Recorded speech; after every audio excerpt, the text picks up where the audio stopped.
Hello, ladies and gentlemen, and YouTube. My name is Sean from Expert Mechanics at 727 Kipling Avenue, Etobicoke, Ontario, M8Z 5G4. Phone number here is 416-201-8600. So today we are working on this 2010 Audi A4 Quattro, and we're doing the timing chain and the guides and tensioner and what's so on and so forth.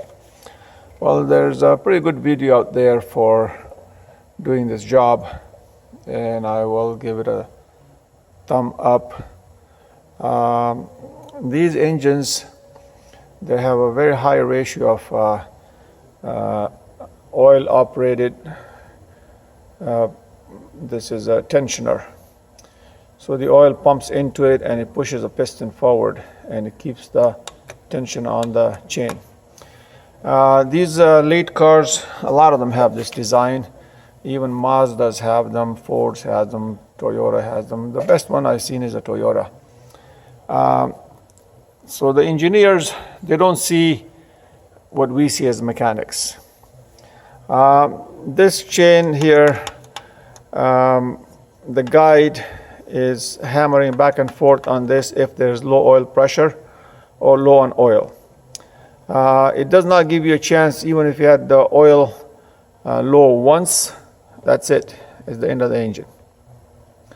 So even if you are driving it for a few kilometers, this will just collapse and this will go down this way and the chain will become slack and it will jump from here or here down below, and then it's an interference engine, so the pistons will hit the valves and that's the end of it.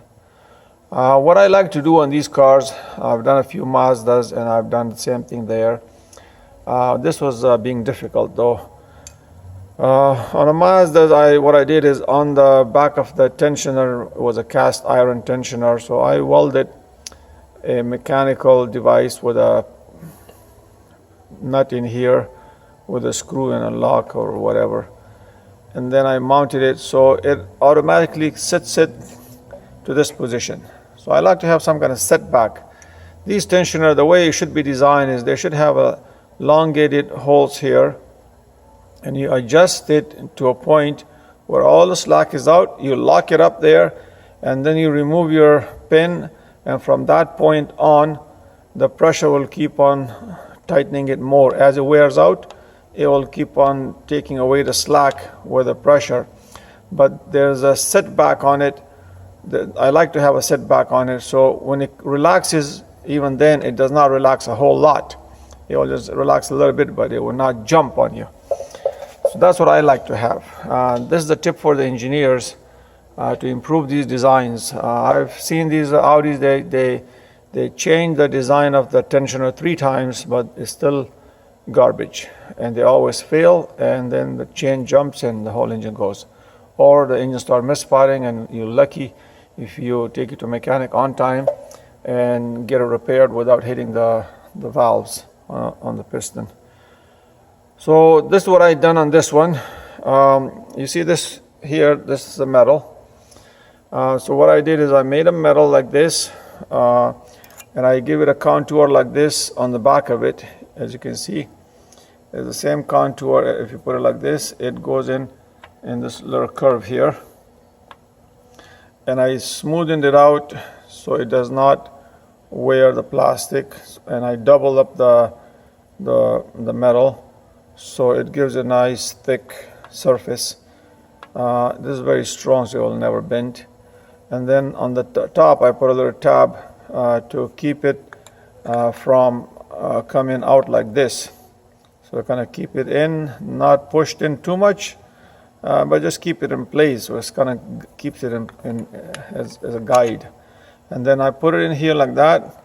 And when I put the thing in here like that, and I put a bolt in here, and I made it a curve right here with this, so that way in case it comes loose, it'll hit against here, but it will not go any further. but the bolt will hold it in place. And it doesn't go down either because it's along with this tensioner itself. It's contoured with this, so it's not going to go down, and of course it's not going to go up because of the gravity. So it's going to stay here like that. So it's a mechanical backup, a setback on it. So it will mechanically lock in position like this, and it will take all the slack away, and then I'll remove the clip.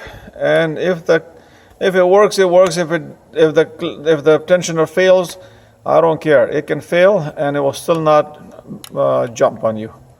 So it's permanently fixed this way.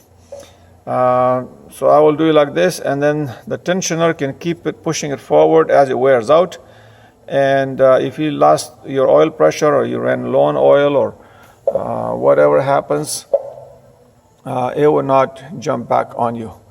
So this is something, little thoughts for the engineer, that they should have something like this on these tensioners.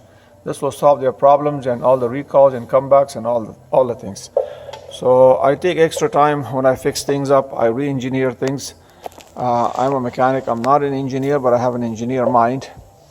And if the engineers in the factory, they have mechanics like me who have a lot of experience beside them, and tell them what is allowed and what is not allowed, what will work and what will not work, their product will come out a lot better than it is the way it is.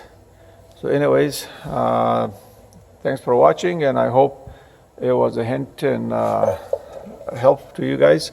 I'll show this device once again. So basically it's a strap of metal. I contoured it to here on the side and contoured it here, and I doubled it up here so you have more surface to grab here. Plus I put a little tab on it on the outside, so for two reasons. One is that it will keep the guide in place so it's not going to bounce back and forth, because originally it just sits there, so it'll keep it a little bit more steady. Second is, for any reason, I don't want this to fall in and hit the gear inside here for the balance shaft chain. So it keeps it away from that as well. So it does both purposes. So this is what I will do, and I'll have to install a little longer bolt now because of the thickness of this. I don't want to put the original bolt back in because the original bolt is a little too short. Thanks for watching. Have a good day. Give us a thumbs up if you like the video. Expert Mechanics, Etobicoke, Ontario. Bye for now.